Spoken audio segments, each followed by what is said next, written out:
नमो अरिहन्ताणम् नमो सिद्धाणम् नमो आयरीयाणम् नमो वज्रायाणम् नमो लोये सवसाऊढम् तज्जयति परम् ज्योतिः समम् समस्तैरनन्तपरयायैः दर्पणतलेव सकला प्रतिफलति पदार्थमालिकायत्र। 1008 से मूलनायक आदिनाथ भगवान की जय। द्वासांग जिनवाणी माता की जय। आचार्य श्रेष्ठ आचार्य गुरुवर श्री 108 अमृत चंद्र स्वामी महाराज की जय। आचार्य श्रेष्ठ आचार्य गुरुवर श्री 108 विद्यासागर जी महाराज की जय। जगत पूज्य निर्यापक श्रवण मुनि पुंगव श्री 108 सुधा सागर जी महाराज की जय। समस्त मुनि संघ की जय। आलोक मुदी स्वाध्याय सुधा यूट्यूब चैनल पर आप सभी दर्शकों का एक बार पुनः हार्दिक स्वागत, हार्दिक अभिनंदन। हम सभी पूज्यवर आचार्य अमृत चंद्र स्वामी जी द्वारा विरचित श्री पुरुषार्थ सिद्धि उपाय ग्रंथ का स्वाध्याय कर रहे हैं और स्वाध्याय करते हुए 12 व्रतों की चर्चा आचार्य महाराज के द्वारा की जा रही है, जिसको हम बहुत अच्छी तरह से समझ रहे हैं। 12 व्रतों की चर्चा करते हुए आचार्य महाराज ने 5 अणुव्रतों पर विस्तृत चर्चा की और 5 अणुव्रतों पर विस्तृत चर्चा करने के उपरांत आचार्य महाराज के द्वारा 7 शील व्रतों का विस्तृत कथन किया जा रहा है। 7 शील व्रतों के अंतर्गत 3 गुण व्रत और 4 शिक्षा व्रत आते हैं, जिनमें गुण व्रतों पर चर्चा हमारी चल रही है। जो अणुव्रतों में दृढ़ता प्रदान करते हैं उसको हम गुण व्रत कहते हैं। ये गुण व्रत 3 प्रकार के होते हैं, दिग्व्रत, देशव्रत और अनर्थ दंड व्रत। दिग्व्रत और देशव्रत का स्वरूप हमने समझा था, जब 10 दिशाओं में जीवन पर्यंत के लिए या कुछ समय के लिए देशव्रत के रूप में आने जाने की मर्यादा ले ली जाती है और उस सीमा के बाहर आवागमन किसी भी प्रकार से नहीं किया जाता है, राग द्वेष आदि परिणामों का भी त्याग कर दिया जाता है, तब वो दिग्व्रत और देशव्रत की श्रेणी में आता है। फिर इधर इन्होंने बताया था अनर्थ दंड व्रत। अनर्थ दंड व्रत क्यों पालन किया जाता है? क्योंकि जो दिग्व्रत और देशव्रत की सीमा है, उस सीमा के अंतर्गत अब जो व्रती जीव है वो व्रती जीव ऐसी कोई भी निष्प्रयोजन निष्कारण क्रियाओं को नहीं करेगा जिनसे पाप वर्धन होता है और उनसे कोई प्रयोजन भी नहीं है। अर्थात राग द्वेष आदि परिणामों की उत्पत्ति होती है, 5 पापों में प्रवृत्ति होती है और प्रयोजन भी नहीं है। तो ऐसी अप्रयोजन भूत जितनी भी क्रियाएं हैं, मन की, वचन की, काय की, इन सभी क्रियाओं को छोड़ने का प्रयास करता है। इसीलिए 5 प्रकार के अनर्थ दंड की क्रियाओं का वर्णन किया गया। अब ऐसा व्रती जीव मन से ऐसा कोई खोटा विचार नहीं करेगा जिससे कोई प्रयोजन नहीं है। अब ऐसा व्रती जीव किसी अन्य व्यक्ति को ऐसी कोई सलाह नहीं देगा जिससे कोई वो 5 पापों में प्रवृत्त हो जाए। झूठ बोलना शुरू कर दे, चोरी करना शुरू कर दे या परिग्रह जोड़ना शुरू कर दे, हिंसात्मक कार्य करना शुरू कर दे, ऐसी कोई भी सलाह नहीं देगा। हमारे घर में हिंसा के यदि कोई उपकरण रखे हैं तो वो व्रती जीव ऐसे हिंसक उपकरणों को किसी अन्य व्यक्ति को नहीं देगा, क्योंकि यदि अन्य व्यक्ति उन हिंसा के उपकरणों को, कौन से, जो घरेलू गृहस्थी के कार्यों में सामान्य से उपयोग किए जाते हैं, ऐसे छुरी, चाकू आदि को दूसरों को नहीं देगा। क्योंकि यदि दूसरे को दिया और उसने असावधानी पूर्वक उनका प्रयोग किया और किसी जीव की हिंसा हो गई तो उसका दोष हमको लगेगा। ऐसा जो व्रती जीव है वह व्रती जीव बिना प्रयोजन के 5 स्थावरों का घात भी नहीं करेगा। अर्थात पानी की जितनी आवश्यकता है उतने पानी का प्रयोग करेगा, व्यर्थ में पानी नहीं फैलाएगा। वायु कायिक जीवों की हिंसा से बचने के लिए वो व्यर्थ में पंखा, कूलर आदि नहीं चलाएगा। अग्नि कायिक जीवों की हिंसा से बचने के लिए वो व्यर्थ में लाइट नहीं जलाएगा, व्यर्थ में गैस आदि नहीं जलाएगा, व्यर्थ में अग्नि के साधन नहीं प्रयोग करेगा। इसी प्रकार से 5 स्थावरों की वो रक्षा करते हुए अपनी क्रियाओं को करेगा। और क्या लिखा था? तो और उन्होंने बताया कि जो इस प्रकार का व्रती जीव होता है, पिछली कक्षा में हमने पढ़ा था, वो राग द्वेष को बढ़ाने वाली और 5 पापों में प्रवृत्ति कराने वाली ऐसी किसी भी प्रकार की कथाओं को सुनने का भी त्याग करेगा। ना तो ऐसी खोटी कथाओं को स्वयं सुनेगा, ना दूसरों को सुनाएगा, ना पढ़ेगा, ना पढ़ाएगा, ना ऐसे खोटे शास्त्रों को अपने घर में संग्रह करेगा। और क्या बताया था? तो पूज्य आचार्य गुरुवर ने एक और अनर्थ दंड की चर्चा यहां पर की थी कि एक जुआ नाम की ऐसी क्रिया होती है जो सभी अनर्थों में प्रथम अनर्थ है, अर्थात सबसे पहले उस जुआ क्रिया का त्याग कर देना चाहिए। क्योंकि यदि हम जुआ खेलते हैं तो हमारे पांचों पापों में प्रवृत्ति होती ही होती है। जुआ खेलने वाला चोरी करने से नहीं चूकता है, जुआ खेलने वाला निश्चित रूप से झूठ बोलता ही बोलता है, जुआ खेलने वाला मायाचारी धोखाधड़ी करता ही करता है, जुआ खेलने वाले के मन में आशा तृष्णा लोभ लालच अत्यधिक होता है। अब जिसके इस प्रकार से चारों कसाय होंगी और पांचों पाप होंगे, वो हिंसा से कैसे बच पाएगा? और वृत्ति जीव को हिंसा से बचने का पूर्ण प्रयास करना है। इसलिए आचार्य महाराज ने लिखा कि सभी अनर्थों में जो प्रथम अनर्थ है, ऐसा जुआ नाम की क्रिया का भी त्याग कर देना चाहिए। वृत्ति जीव ऐसी कोई क्रिया नहीं करेगा जिसमें हिंसा होती हो, क्योंकि सभी जितनी भी चर्या का पालन हम कर रहे हैं, 12 व्रतों का पालन हमारे द्वारा किया जा रहा है, वो केवल हिंसा से बचने के लिए ही है।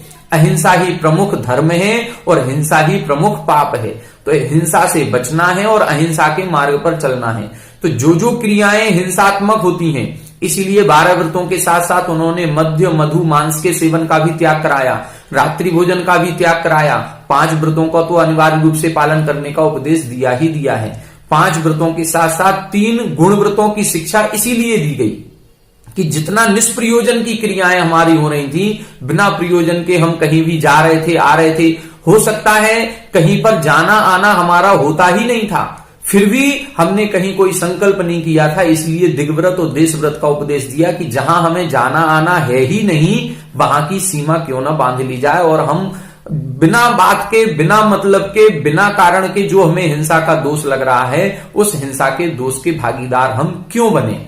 इसीलिए उन्होंने मर्यादा का उपदेश दिया। और अनर्थ दंड व्रत में उन्होंने स्पष्ट कर दिया कि अब मर्यादा के भीतर भी हम बिना प्रयोजन की कोई भी ऐसी क्रिया नहीं करेंगे जिसमें किसी भी प्रकार के हिंसात्मक पाप होते हैं। अब आगे के श्लोक में बता रहे हैं कि जो 5 अनर्थ दंड थे उनका वर्णन कर दिया। एक सभी अनर्थों में पहला अनर्थ जो मुख्य अनर्थ है, ऐसे जुआ नाम के अनर्थ दंड का भी वर्णन कर दिया। अब आगे और बता रहे हैं और भी कितने प्रकार के अनर्थ दंड हो सकते हैं, उनका वर्णन यहां पर किया जा रहा है। और जो इन अनर्थ दंडों से बचता है वो हिंसा के मार्ग को छोड़ करके पूर्ण रूप से अहिंसा व्रत का पालन करने वाला होता है। ये इस श्लोक में बताया जा रहा है। आइए पहले श्लोक का उच्चारण करते हैं, फिर इसका अपन अर्थ समझेंगे। एवं विधम परमपि ज्ञात्वा मुञ्चत्यनर्थ दंडम यः ज्ञात्वा मुञ्चत्यनर्थदण्डं यः तस्यानिशमनवद्यं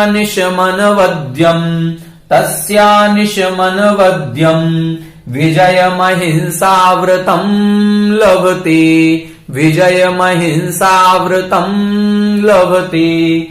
एवं विधमपरमपि ज्ञात्वा मुञ्चत्यनर्थदण्डं यः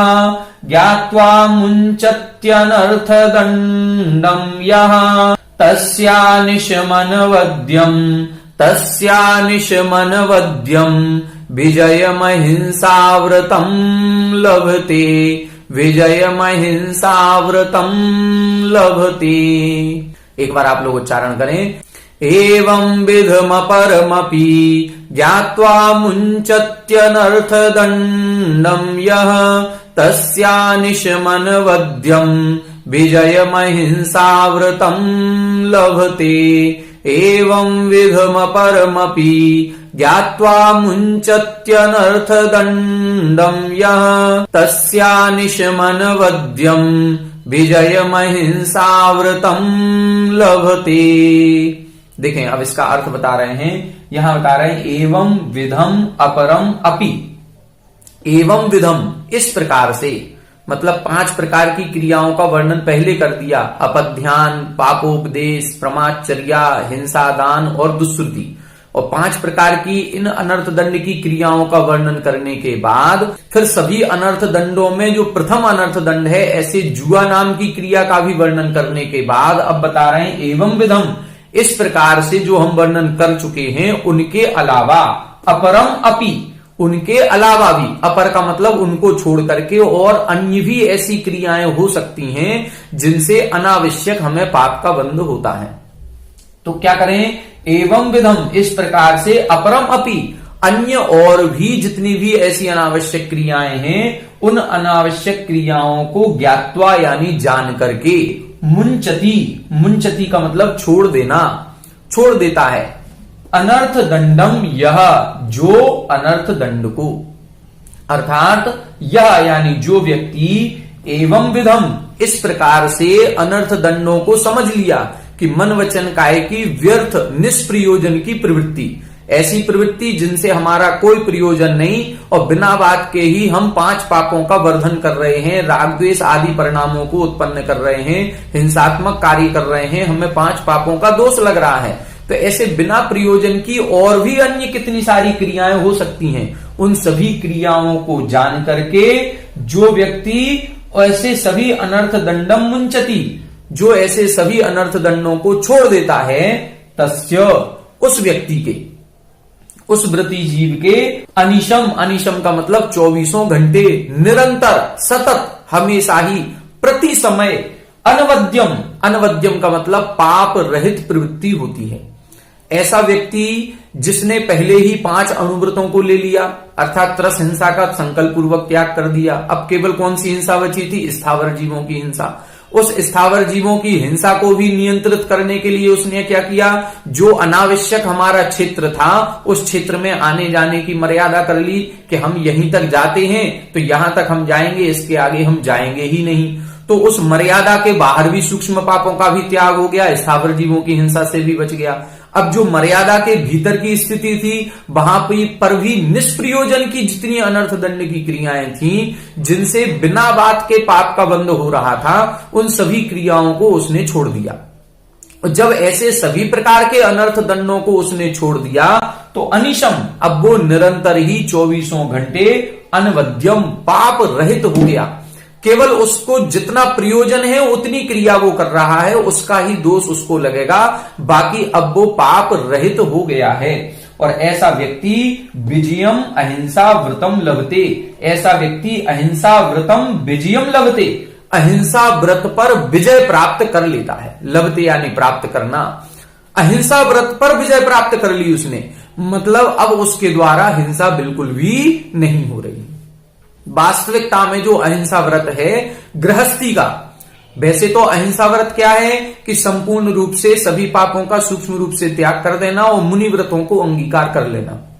लेकिन जब हमने कहा कि हम मुनि नहीं बन सकते, हम गृहस्थ में ही रहेंगे, हमारे इतनी सामर्थ्य नहीं है कि हम मुनि व्रतों का पालन कर सकें, तो गृहस्थ में रहते हुए भी अब हिंसा से कैसे बचा जा सकता है, कैसे अहिंसा के मार्ग पर चला जा सकता है, इसका पूरा उपाय इधर बता दिया कि 3 गुण व्रतों को अंगीकार करें, और जो 3 गुण व्रतों को अंगीकार करेगा वो अहिंसा व्रतम विजयम लभते, वो अहिंसा व्रत पर विजय प्राप्त कर लेता है, अर्थात पूर्ण अहिंसा व्रती हो जाता है।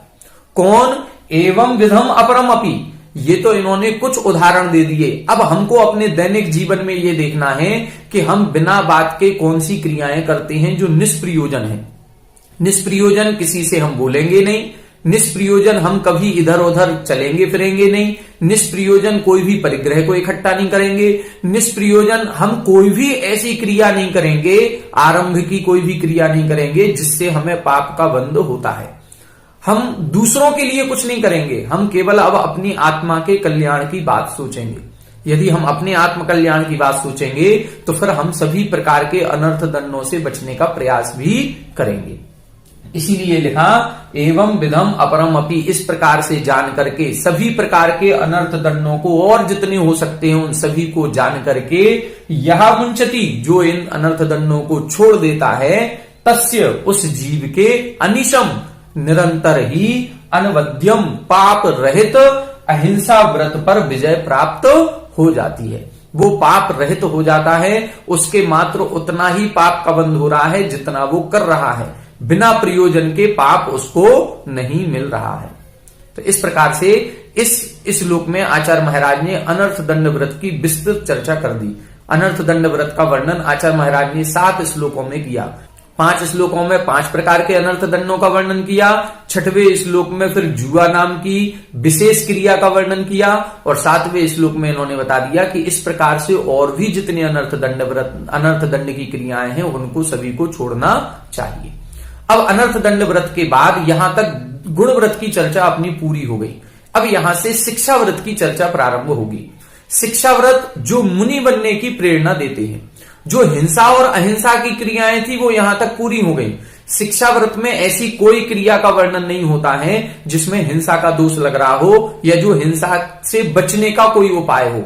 वो हिंसा से बचने के उपाय के लिए कोई भी क्रिया नहीं है। वो तो जितने भी शिक्षा व्रत हैं ये अपनी अब साधना को बढ़ाने वाले होते हैं। चाहे वो सामायिक शिक्षा व्रत हो तो यहां पर एक आसन से बैठने का एक अभ्यास किया जाता है, मन से सारे विकल्पों को छोड़ने का अभ्यास किया जाता है। प्रोषधोपवास में हमको उपवास अर्थात भूखे रहने की एक अभ्यास किया जाता है कि यदि हम मुनि बन गए और मुनि बनने के बाद यदि हमको विधि नहीं मिली 2 दिन तक 3 दिन तक, तो क्या हम उस भूख की वेदना को सहन कर पाएंगे?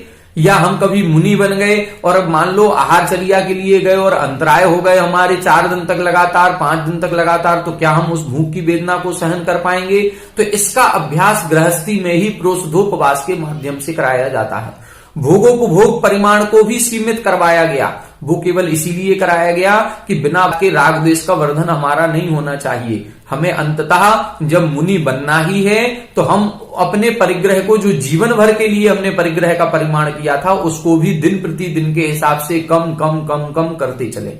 और अतिथि संविभाग में इतना अपन को बताया गया है कि जो भोजन हम करेंगे पहले हम किसी त्यागी वृत्ति को भोजन कराएंगे। क्यों कराएंगे? क्योंकि हमें मुनि बनना है।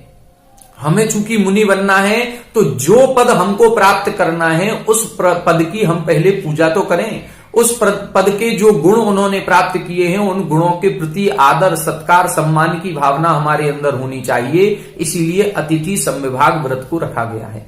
तो ये जो 4 शिक्षा व्रत रखे गए हैं, ये 4 शिक्षा व्रत मुनि बनने की प्रेरणा हमको देते हैं। अब आज से यहां पर हम 4 शिक्षा व्रतों का वर्णन प्रारंभ करेंगे। उन 4 शिक्षा व्रतों में सबसे पहला शिक्षा व्रत है सामायिक शिक्षा व्रत। आइए देखते हैं सामायिक शिक्षा व्रत के बारे में आचार्य अमृतचंद्र स्वामी जी क्या कहते हैं। आइए देखते हैं अगला श्लोक। आइए देखें, अब इस श्लोक में सामायिक शिक्षा व्रत का वर्णन प्रारंभ करते हैं। सामायिक क्या कहलाती है, सामायिक कैसे की जाती है, सामायिक करने का प्रयोजन क्या होता है, इन सभी का वर्णन आचार्य महाराज आगे आने वाले 3-4 श्लोकों में करेंगे। हम सभी इन श्लोकों को पढ़ करके सामायिक करने का संकल्प लेंगे और यदि अभी तक हम सामायिक करते थे और उसमें कोई त्रुटियां थी तो उन दोषों को दूर करते हुए सच्चे स्वरूप में अपनी सच्ची सामायिक की विधि को अपनाते हुए लीन होंगे। आइए देखते हैं, पहले श्लोक का उच्चारण करते हैं फिर इसका अपन अर्थ समझेंगे। राग द्वेष त्यागान, राग द्वेष त्यागान, निखिल द्रव्येषु साम्यमवलम्ब्य, निखिल द्रव्येषु साम्यमवलम्ब्य, तत्वोपलब्धि मूलम्, तत्वोपलब्धि मूलम्, बहुशः सामायिकं कार्यम्, बहुशः सामायिकं कार्यम्, रागद्वेष त्यागान्, रागद्वेष त्यागान्, निखिल द्रव्येषु साम्यमवलम्ब्य, निखिल द्रव्येषु साम्यमवलम्ब्य, तत्वोपलब्धि मूलम्, तत्वोपलब्धि मूलम्, बहुशः सामायिकं कार्यम्, बहुशः सामायिकं कार्यम्। एक बार आप लोग उच्चारण करें। राग द्वेष त्यागान, निखिल द्रव्येषु साम्यमवलम्ब्य, तत्वोपलब्धि मूलम्, बहुशः सामायिकं कार्यम्, राग द्वेष त्यागान, निखिल द्रव्येषु साम्यमवलम्ब्य, तत्वोपलब्धि मूलम्, बहुशः सामायिकं कार्यम्। देखें, सामायिक किसे कहते हैं? समय। समय का मतलब होता है अपनी आत्मा। अपनी आत्मा से जब एक रूपता बनती है तब उसको हम सामायिक कहते हैं। ऐसी क्रिया जिसमें हम अपनी आत्मा के समीप में आते हैं, हम अपनी आत्मा में लीन होते हैं, ऐसी क्रिया को सामायिक कहते हैं। अब ये जो सामायिक की क्रिया है ये कब की जाएगी? ये सामायिक की क्रिया समता परिणाम को धारण करके की जाती है। समता परिणाम कब आएगा? जब हमारा राग द्वेष छूटेगा, जब हमारे जितने इष्ट पदार्थ हैं उन इष्ट पदार्थों में राग का त्याग होगा, राग का अभाव होगा, और अनिष्ट पदार्थों के संयोग में द्वेष का अभाव होगा, उसको हम बोलते हैं समता परिणाम। हमारे साथ प्रतिकूल परिस्थितियां हैं तो भी हम प्रसन्न हैं, और अनुकूल परिस्थितियां हैं तो भी हम प्रसन्न हैं। किसी ने हमारे इष्ट वस्तु का संयोग करा दिया तो भी हम खुश हैं, और किसी ने यदि हमारे अनिष्ट वस्तु का संयोग करा दिया तो भी हम प्रसन्न हैं। ना हमारे विशेष राग उत्पन्न हो रहा है, ना हमारे द्वेष उत्पन्न हो रहा है। प्रिय वस्तु के मिलने पर बहुत ज्यादा खुशी नहीं हो रही है, और अप्रिय वस्तु के संयोग होने पर बहुत ज्यादा उदासी, दुख या क्लेश भी नहीं हो रहा है। ऐसे परिणामों को बोलते हैं समता परिणाम। इसी समता परिणाम को उत्पन्न करने के लिए 5 अणुव्रतों के बाद 3 गुणव्रतों का वर्णन किया गया था कि सबसे पहले निष्प्रयोजन की क्रियाओं को छोड़ें। निष्प्रयोजन जो हमारा क्षेत्र फैला हुआ है, उस क्षेत्र में हमारा कहीं राग तो नहीं है, कहीं हम वहां पर नहीं जा पाए हैं, इसका कोई हमारे मन में क्लेश तो नहीं है। तो पहले हम अपनी इच्छाओं को सीमित करें। अपना एक क्षेत्र का बंधन हमने कर लिया, दिग्बंधन हमारा हो गया, ये दिग्व्रत हो गया, देशव्रत हो गया। अनर्थ दंड व्रत में हमने सभी प्रकार की पाप क्रियाओं को छोड़ दिया। जो हमारे मन में इच्छा होती थी इधर उधर घूमने की, हमने वो भी बंद कर दी कि बिना प्रयोजन के हम क्यों घूमें। हमारी जो बिना प्रयोजन के कई लोगों से बात करने की इच्छा होती थी, अब हमें ऐसा लगने लगा कि बात करने से क्या मतलब है, बिना बात के हमारे पाप का बंद हो रहा है, इसलिए हमने वो बात करना भी बंद कर दिया। हमने कोई पाप का उपदेश देना भी बंद कर दिया, कोई सलाह देना बंद कर दिया, हमने ब्रह्मचर्या अपनी बंद कर दी, सब कुछ बंद कर दिया। अब जब सब कुछ हमारा ये सब बंद हो जाएगा, तब हमारे अपने आत्मा की निकटता बढ़ेगी। अपने आप इन सभी प्रकार के भौतिक पदार्थों में राग द्वेष का त्याग होगा और समता परिणाम उत्पन्न होगा। जितना जितना समता परिणाम आएगा, उतना उतना हम आत्मा के करीब आएंगे, और जितना हम आत्मा के करीब आएंगे उतना ज्यादा हमारी सामायिक कहलाएगी।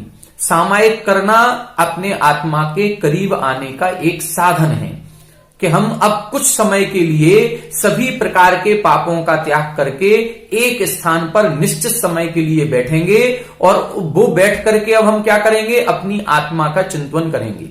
अपनी आत्मा का चिंतन यदि नहीं बनता है, पता ही नहीं आत्मा कैसी होती है, हम क्या सोचें, यदि आत्मा के बारे में नहीं सोच पा रहे हैं तो हमने यदि कोई ग्रंथों में स्वाध्याय किया है तो उन बातों को सोचें। हमने कोई तीर्थ वंदना की है तो उस तीर्थ वंदना के बारे में चिंतन कर सकते हैं। कुल मिलाकर के मन की एकाग्रता बनानी है।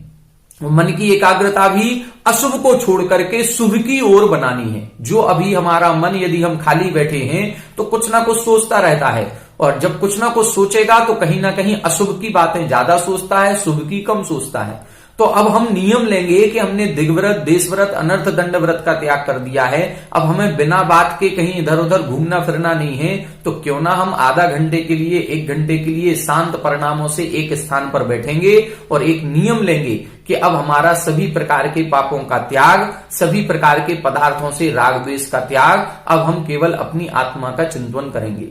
और उस पौन घंटे के दौरान अब कोई भी घटना घटित हो जाए, हम अपने स्थान से नहीं उठेंगे। इसी का नाम सामायिक कहलाता है, और यही हमारी आत्मा की उपलब्धि होने का मूल कारण है।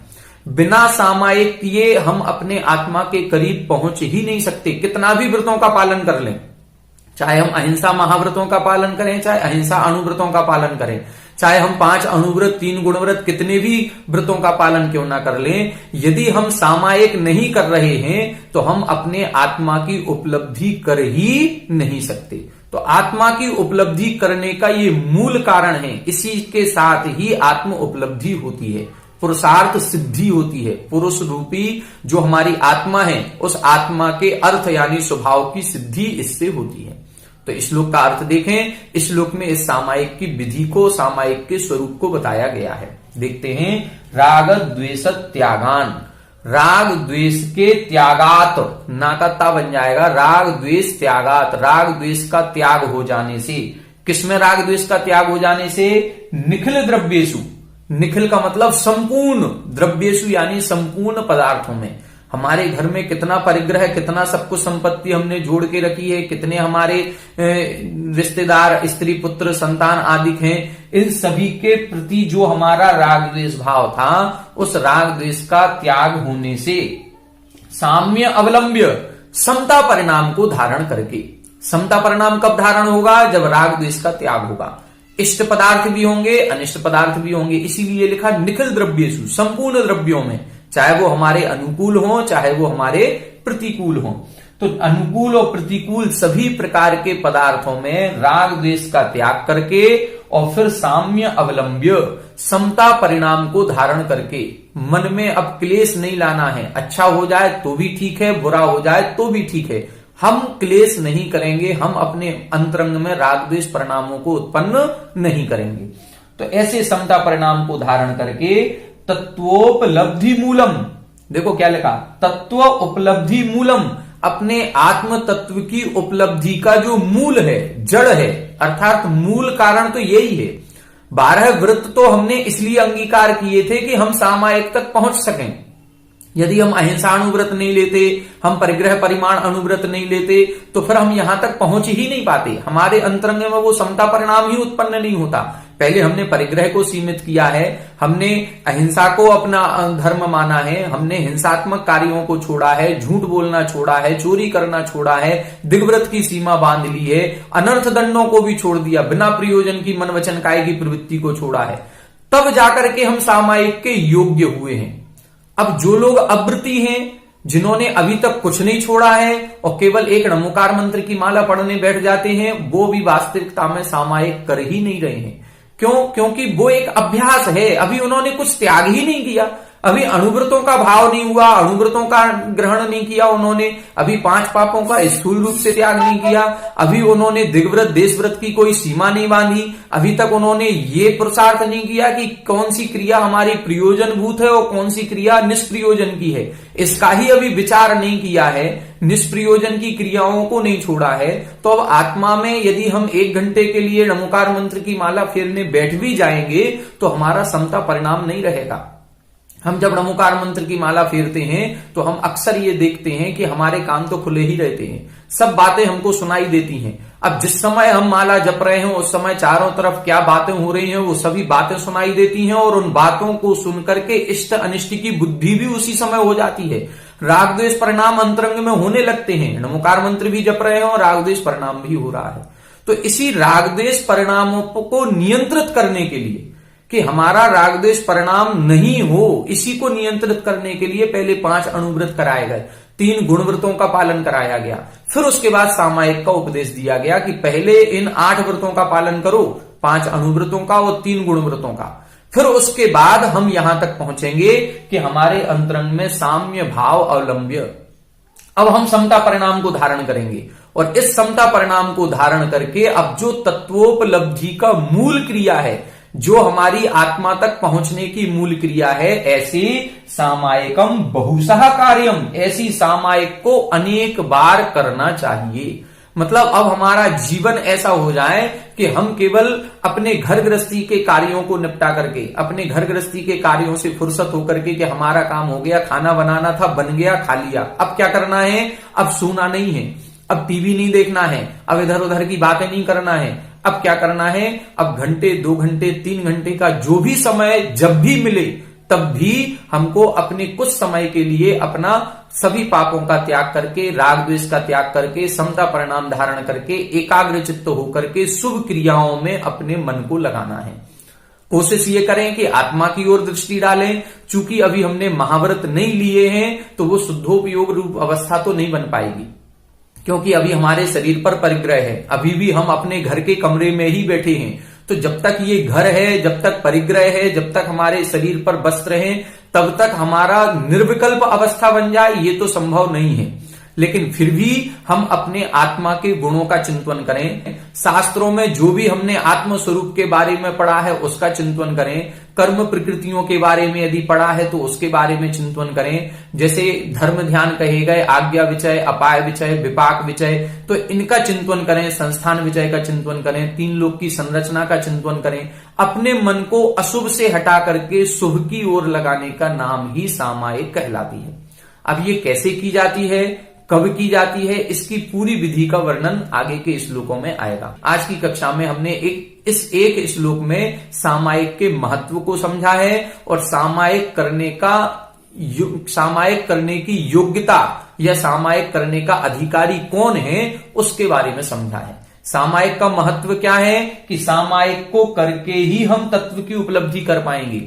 ये तत्वोपलब्धि का मूल है, मूल क्रिया यही है। लेकिन यहां तक पहुंचने के लिए हमें इन 8 व्रतों को अंगीकार करना पड़ेगा, 5 अणुव्रतों को, 3 गुण व्रतों को, और फिर 8 व्रतों को अंगीकार करके समस्त द्रव्यों में, सभी प्रकार के इष्ट अनिष्ट पदार्थों में राग द्वेष का त्याग करके समता परिणाम का अवलंबन लेकर के फिर सामायिकम कार्यम, फिर सामायिक की योग्यता बनती है, फिर सामायिक करना चाहिए। यदि अभी हमारा इष्ट अनिष्ट पदार्थों में राग द्वेष त्याग नहीं है तो हम कितना भी 1 घंटे 2 घंटे 5 घंटे के लिए णमुकार मंत्र जपते रहें, वो केवल एक शुभ योग होगा, शुभोपयोग नहीं होगा। वो हम केवल नमोकार मंत्र जप रहे हैं, उतनी देर तक हम जो हिले डुले नहीं है, इधर उधर गमन नहीं किए, उससे जो पाप बंद होना था उससे बचे हैं। बाकी अभी हम अपनी आत्मा की ओर नहीं पहुंचे हैं, जो इस क्रिया का मुख्य उद्देश्य है, अपनी आत्मा के समीप आना। यदि हम मात्र जाप दे रहे हैं तो हम आत्मा के समीप नहीं आए हैं, बस हमने अपना उपयोग या अपना योग जो शुभ अशुभ रूप हो रहा था उसको शुभ रूप किया है कि हम मन वचन काय की एकाग्रता करेंगे। लेकिन उस एकाग्रता के साथ साथ उस नमोकार मंत्र की माला पढ़ते हुए यदि हम अपनी आत्मा में डूब जाएं तो कितना अच्छा है। 2 घंटे की नमोकार मंत्र की माला तो हम रोज फेर रहे हैं, रोज पढ़ रहे हैं, लेकिन उसमें हम आत्मा में नहीं पहुंच पा रहे हैं। अब आत्मा में उसमें पहुंच जाएं, इसके लिए हमें राग द्वेष का त्याग करना होगा, समता परिणाम को अपनाना होगा। तो आज की कक्षा में हमने अनर्थ दंड व्रत की महिमा समझी और सामायिक कैसे करनी चाहिए, सामायिक कौन कर सकता है, सामायिक का क्या महत्व है, इसके बारे में विस्तार से समझा है और विस्तार से चर्चा अपन आगे के श्लोकों में करेंगे। आप सभी हमारे साथ बने रहें। सभी को जय जय।